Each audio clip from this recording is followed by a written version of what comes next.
원합니다. 약 한 달 전에요, 그런 사건이 있었습니다. 아마 다 뉴스에서 보셨을 텐데, 저기 있는 그 튀르키예, 예전에 이제 터키라는 나라인데 거기에 이제 엄청난 지진이 일어났죠. 그래서 막 모든 건물들이 무너지고 땅이 갈라지고 많은 사람들의 고통을 겪는 그 모습을 우리가 보았습니다. 참 정말 안타까운 사실인데요. 그런데 그런 생각을 해봅니다. 과연 그 땅만 그렇게 위험한 지역이고 우리 대한민국은 안전한 땅일까요? 그렇지 않은 것 같습니다. 이 세상 어디를 가더라도 안전한 땅은 이제 더 이상 없는 것 같아요. 그렇죠? 그렇다면 우리가 정말 안전하게 거할 수 있는 곳, 피할 수 있는 곳, 그것이 과연 어딜까요? 이 지구상에. 그것이 있다면 우리는 거기로 가야 되겠죠? 그렇죠? 그런데 정말 이 땅에는 사실 우리가 다 안전하게 거할 수 있는 피난처란 존재하지 않습니다. 오직 우리 주 예수 그리스도께 갈 때에 그분이 우리의 피난처 되심을 믿습니다. 예, 오늘 그런 주제를 가지고 하나님의 말씀을 조금 나눠볼게요. 그 예전에 이스라엘 땅에는요, 6군데의 도피 도시라는 도시가 있었습니다. 도피성이라고 하는데, 사람이 죄를 져서 죽을 수밖에 없는 그 죄인들이 그것으로 가서 피난을 할 수 있는 하나의 피난처를, 도피할 수 있는 도시를 6군데의 도시를 하나님께서 지정을 하셨어요. 그래서 이스라엘 전체 전역에서 볼 때 이 6군데의 도시는 어느 지역에서 가더라도 동서남북 저 북쪽 남쪽에서 어디를 가더라도 한 하루 정도의 길이면 다 닿을 수 있는 아주 교통의 요지에 6군데의 도시를 주셨습니다. 그래서 어떠한 심각한 죄를 지은 사람이 거기로 도망하면, 거기로 피하면 살 수 있도록 하신 거예요. 그런데 거기에는 그렇다고 해서 모든 죄인을 다 가서 살려주시는 그런 것이 아니라 어떤 특정한 사람들만 거기로 가서 피신을 할 수 있도록 하셨습니다. 그런데 그것이 뭐냐 하면 바로 자기가 실수로, 자기가 의도치 않게 죄를 지음으로 말미암아 다른 사람들을 죽였을 때, 어떠한 살인을 일으켰을 때 그 피값으로 자기가 또 보복당하고 심판을 받아야 함에도 마땅하지만 거기로 일정한 기간을 피난에 가 있을 때 그곳에서 안전하게 거할 수 있는 그러한 안전장치를 마련하신 거예요. 그래서 예를 들어서 내가 이 사람을 미워합니다. 그래서 내가 벼르고 있다가 몽둥이를 가지고 내가 저 사람 죽여야지 하고서 가갖고 그냥 몽둥이를 때려서 죽였다. 이것은 엄연한 살인이고 이러한 사람을 하나님이 용서하시는 건 아니었어요. 하지만 어떤 경우에는 그런 사실이 있습니다. 예를 들어서 내가 우연히 어떤 사람이랑 가다가 뭐 시비가 걸린 거예요. 시비가 있어서 이 사람 왜 그래 하면서 서로 막 멱살을 잡다가 내가 그냥 저 사람을 탁 밀쳐버렸습니다. 그런데 이 사람이 어이구 하고서 거꾸로 넘어져서 그만 땅 넘어지면서 뇌진탕에 걸려서 죽었어요. 자, 이것은 우리가 흔히 얘기하는 것처럼 과실치사라고 합니다. 그렇죠? 내가 일부러 이 사람이 미워서 죽이려고 한 게 아니라 어떤 우연한 사건을 통해서 사고로 이 사람을 죽이게 된 거예요. 실수로. 그런 경우도 있을 수 있겠죠. 또 성경에 실제로 그런 얘기가 있는데, 여기서 나무를 해보신 분 있습니까? 도끼를 가지고 열심히 나무를 치고 있는데 이야 항상 그냥 영치하면서 던졌는데 사실 나무를 치려고 하는데 그 도끼 날이 순간 그 나무에서 확 빠져나간 거예요. 그래서 저 옆에 있는 사람이 그만 그 도끼 날에 펑 하고 맞아가지고 죽었습니다. 그런 사건을 실제로 얘기를 하고 있어요. 그런 거는 자기가 정말 의도해서 죽인 게 아니고 실수로 죽인 거잖아요. 그러니까 이렇게 실수로 죽인 것에 대해서까지 하나님이 보복을 하시고 넌 어쨌든 사람을 죽였으니까 너도 죽어야 돼 하고 하나님께서 심판하신다면 이 사람의 입장에서 억울할 수 있겠죠. 자, 그런 경우에 자기가 의도치 않고 살인을 저질렀을 때 아이고 내 목숨을 좀 살려주십시오 하고 도망갈 수 있는 도시가 바로 도피 도시였던 겁니다. 6군데의 도시. 그래서 거기를 들어가면 제사장들이 이제 딱 그들을 보호해주면서 어쨌든 그가 실수로 한 것을 규명한 이상은 거기에 땅에 안전하게 거할 수 있도록, 그러면 그 도시에만 들어와 있으면 다른 보복자가 그 가족들이 와갖고 저 사람 끌어내시오, 내가 우리 원수를 갖겠습니다 해갖고 죽이는 그런 것을 막아주셨다는 얘기예요. 그래서 우리가 알고 있듯이 어떤 그 도피 도시에 그 영역이 있을 텐데 그 안에만 있으면 일단 살 수 있게 하신 겁니다. 보복을 당하지 않게끔 면책을 주신 거예요. 그러나 예를 들어서 그 사람이 또 경범항동에서 여기가 이제 경계선인데 내가 여기 딱 너무 심심해서 나 좀 밖에 나가야 되겠다 하고 경계선을 딱 넘어가 버렸습니다. 그렇게 되면 어떻게 되는 거예요? 그 도피 도시를 벗어났기 때문에 실제로 또 보복한 사람들이 와서 그날 사람을 때려 죽여도 할 말이 없는 겁니다. 자, 자, 그러니까 그 말은 뭐냐면 이 도피 도시 안에만 있으면 안전한 피난처가 된다는 거예요. 자, 그런데 한번 가만히 생각해 봅시다. 이것은 실수로 죄를 지은 것에 대한 하나님께서 보호하심인데, 여기서 가르쳐 주시는 하나의 진리는 무엇이냐면 우리의 인생이 그와 같다는 거예요. 여러분들, 여기 이 도피도시로 들어간 사람은 아마도 자신이 의롭다고 생각하면서 자기는 잘못한 게 없이 선하게 살아왔다라고 자부하는 그러한 사람이었을 수도 있습니다. 바로 우리와 같죠. 그쵸? 아, 내가 무슨 사람을 죽여? 아, 내가 무슨 사람을 뭐 그렇게 잔인하게 죽일, 난 그런 사람 아닙니다. 난 선하게 살고 선하게 살아왔고 다른 사람들을 해칠 그런 생각 없습니다 하면서 우리도 우리 자신을 의지하면서 자신하면서 나는 죄를 안 질 수 있다라고 생각하면서 살아가잖아요. 그러한 사람이에요. 그런데 이 사람도 실수로 우연이라도 자기가 자각하지 못한 상태에서 죄를 지을 수 있다는 거죠. 그것이 저와 여러분의 모습이라는 겁니다. 우리가 여기에서 이 사람처럼 나는 죄를 절대로 안 짓습니다 할 수 있는 사람 있어요? 자기가 조금 거짓말은 조금 했어도 내가 사람을 죽일 정도의 그런 흉악한 사람이 아닙니다. 그렇죠? 그러면서 나는 죄를, 다른 사람들 살인을 저지르는 그런 나쁜 사람 아닙니다. 전 절대로 그런 일을 하지 않아요 라고 장담할지 모르겠지만, 우리도 어떻게 보면 인생 가운데서 실수로 다른 사람들을 죽일 수도 있는 그러한 잠재적인 범죄자 아닙니까?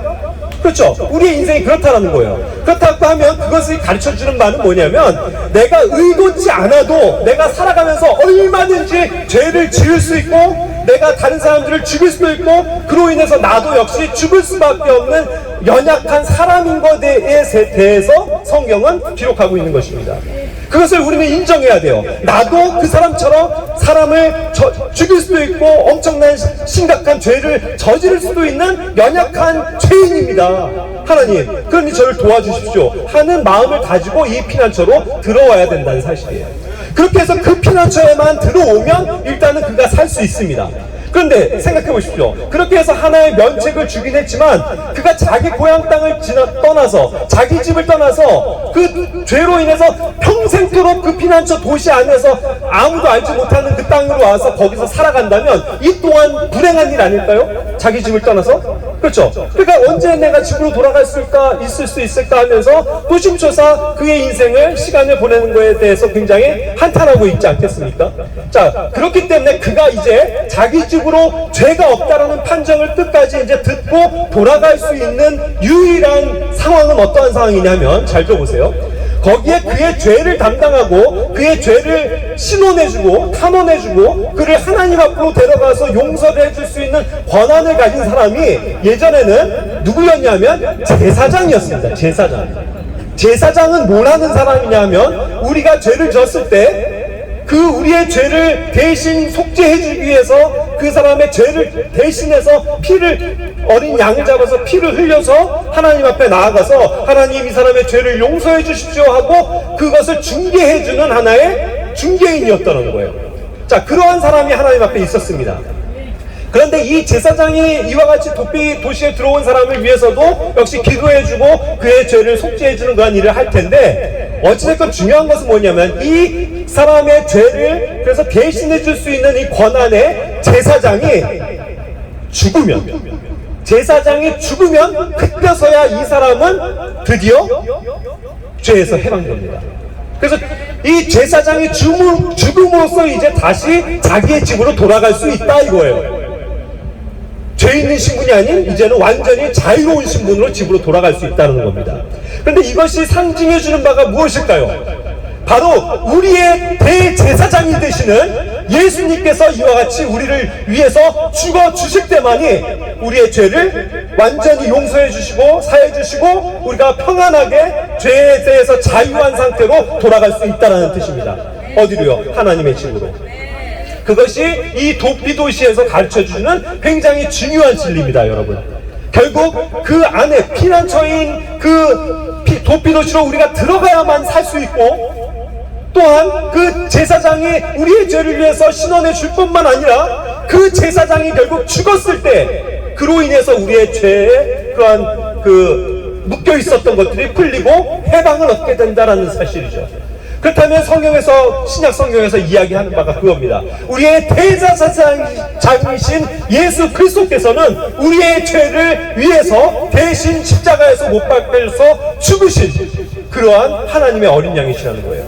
그래서 그분이 우리를 위해서 대신 희생하시고 우리를 위해서 대신 죽어주실 때 드디어 그때서야 우리의 모든 죄의 문제가 해결되고 우리가 그 죄에 대해서 자유하게 된다는 사실입니다. 그것을 믿으셔야 돼요. 그래서 우리가 이 피난처 되시는 예수님께로 들어와야 한다는 것입니다. 그래서 오늘도 우리가 구약 성경에서 읽었지만 우리의 피난처 되시는 주님이 얼마나 은혜로운 분이신가 하는 거예요. 자, 우리가 한 것 없고 우리가 죄를 졌음에도 불구하고 우리가 죽어야 함에도 불구하고 그분에게로 가기만 하면 피난처 되시는 주님이 우리를 아무런 이유 없이 받아주신다는 겁니다. 노아의 방주가 그랬어요. 여러분, 그 옛날 하나님께서 물로 세상을 심판하실 때 노아와 그의 가족 8명만이 구원을 얻었는데 그들이 구원 얻었던 방법도 다른 것이 없습니다. 그 피난처 되고 안전을 보장해주는 노아의 그 방주 안에 들어가기만 하면 구원을 받는다는 거예요. 그렇죠? 그렇듯이 이 피난처 되시는 우리 주님께, 예수님께 우리가 들어가기만 하면 구원을 얻는다는 것입니다. 다시 한번 사무엘하 22장 말씀을 한번 기억해 볼까요? 주께서는 나의 반석이 되신다고 했습니다. 반석이 왜 안전한 겁니까? 왜 그것이 피난처예요? 우리가 아까도 제가 모두에 말씀드린 것처럼 그런 우수수수 지진만 일어나도 다 무너져버릴 수밖에 없는 그런 건물들은 연약한 땅에 지반을 뒀을 때 더욱더 쉽게 무너집니다. 하지만 반석, 엄청나게 튼튼한 바위에 집을 견고하게 지은 자들은 그 건물이 무너질 리가 없겠죠. 그와 같이 안전한 지대는 예수님이라는 것을 가르쳐 주시는 겁니다. 그리고 예수님은 나의 방패가 되신다고 했어요. 방패. 왜 이것이 안전에 있어서 중요한 겁니까? 전쟁터에 나가서 화살이 날라오고 할 때 그것을 막아줄 수 있는 유일한 무기는 뭐냐면 그것을 막아줄 수 있는 방패라는 거예요. 방패가 있을 때 어떠한 것들이 창과 화살이 오더라도 그것을 막아줄 수 있는 안전장치가 되는 겁니다. 그리고 주님께서는 또한 우리의 구원의 뿔이라고 말씀하셨어요. 구원의 뿔. 그럼 이 뿔은 뭘까요? 바로 이 호각을 나타내는 그런 예전에 양이나 순, 염소 같은 데서 나온 그 뿔이에요. 그걸 가지고 띵 하고 파수꾼이 울립니다. 그러면 지금 적이 쳐들어오고 있으니 전쟁이 임박했으니 모두가 다 피난하십시오, 숨으십시오, 이런 사인을 주는 것이 바로 그 구원의 뿔이었던 거예요. 그와 같이 하나님께서는 우리에게 경고하십니다. 여러분, 지금 이렇게 예수님이 없이 살아가다가는 언젠간 여러분들이 죽고 지옥을 갈 수밖에 없고 영원한 심판을 받을 수밖에 없습니다. 이것을 구원의 뿔로 뿡 하고 우리에게 경고를 알려주시고 있다는 거예요. 그랬을 때 그 경고를 듣고 예수님께로 나아가면 우리가 구원을 받을 수 있는 것입니다. 그리고 또한 하나님께서는 자신이 구원의 또한 높은 망대라고 하셨어요. 높은 망대는 무슨 일을 하는 역할입니까? 바로 파수꾼이 저 높은 곳으로 올라가서 저 밑에 있는 평지에 어떠한 적들이 움직이는 것들이 없나 이런 것들을 살피는 거죠. 그래서 저기 멀리 적들이 오고 있으면 역시 또 구원의 뿔을 울리면서 경계의 태세로 돌입하게 됩니다. 그래서 이 높은 데에 있는 이 왕대는 우리에게 또한 구원을 가져다 주는 것 어떤 신호를 주겠죠. 그래서 또한 안전을 가져다 주는 것입니다. 그리고 우리의 피난처가 되신다고 하셨어요. 주님은 우리의 방금도 말씀하신 것처럼 우리의 모든 것에 안전이 되시는 분은 예수 그리스도밖에 없습니다. 이 땅에 안전한 곳은 하나도 없어요. 여러분, 얼마 전에도요 저희 집사람이 그래요. 그냥 길을 걷고 있었대요. 그냥 산책을 하는데 갑자기 어떤 사람이 옆에서 막 뭐라고 하더래요. 경고를. 뭐지 하고 딱 보니까 저 공사하는 포크레인 있죠. 포크레인 같은 이만한 게 오면서 저희 집사람을 못 보고 확 이게 돌아간 거예요. 그래갖고 자칫하면 머리를 빵 맞아서 어떻게 돼요? 죽을 수도 있었던 거예요. 그런데 어떤 사람이 조심하시오 하니까 그걸 보고 순간 이렇게 피해가지고 그것이 싹 지나갈 수 있었던 거예요. 맞아요. 하나님의 도우심이죠. 맞아요. 우리의 인생이 그래요. 우리의 길 가다가도 이렇게 말짱한 것 같아도 뭔가 우리가 맞아서 죽을 수도 있고 이 세상에는, 이 땅에는 안전한 곳은 없습니다. 하지만 예수님께서 우리의 안전한 피난처가 되신다. 아까도 얘기한 것처럼 그곳에 들어오기만 하면 우리를 안전하게 지켜주시는 도시가 되신다. 이와 같이 말씀하시는 거죠. 그리고 주님께서는 우리의 구원자가 되신다고 약속하셨습니다. 구원자세요. 우리 주 예수 그리스도는 우리가 그분께 피하기만 하면 됩니다. 그분께 나아오기만 하면 돼요. 그래서 예수님의 이름을 부르기만 하면 됩니다. 예수님, 저를 도와주십시오. 저를 살려주십시오. 저를 하나님의 나라로 이끌어 주십시오 하고 요청만 하면 그래 하고 받아주시는 그 안전한 구원자, 우리의 모든 생명을 지켜주시는 분이 바로 우리 주 예수 그리스도이신 것입니다.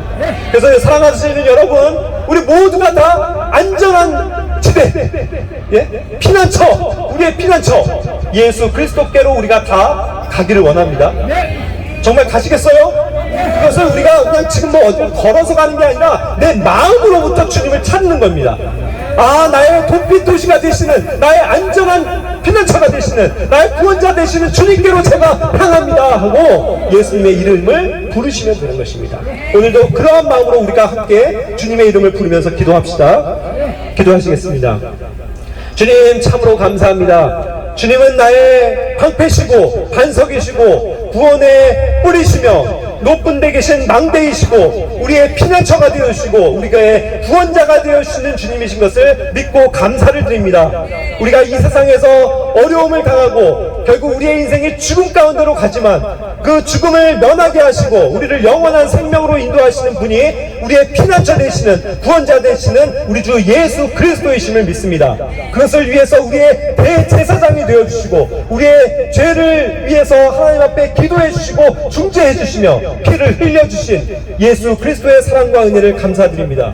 그 대제사장이신 예수 그리스도를 통하지 않고는 우리가 구원을 받을 수 없음을 시인합니다. 예수님께서 우리의 죄를 대신해서 죽으시고 피 흘리시고 다시 살아나신 것을 믿기에 우리가 주님의 이름을 고백합니다. 우리의 구원자 되신 주님을 우리가 마음으로부터 믿기를 원하며 주님 앞에 나아가기를 원하오니 이 시간도 우리의 마음을 받아주시고 우리의 구원자 되시는 주님의 이름을 우리가 부를 때에 주님께서 우리의 마음에 함께하여 주시옵소서.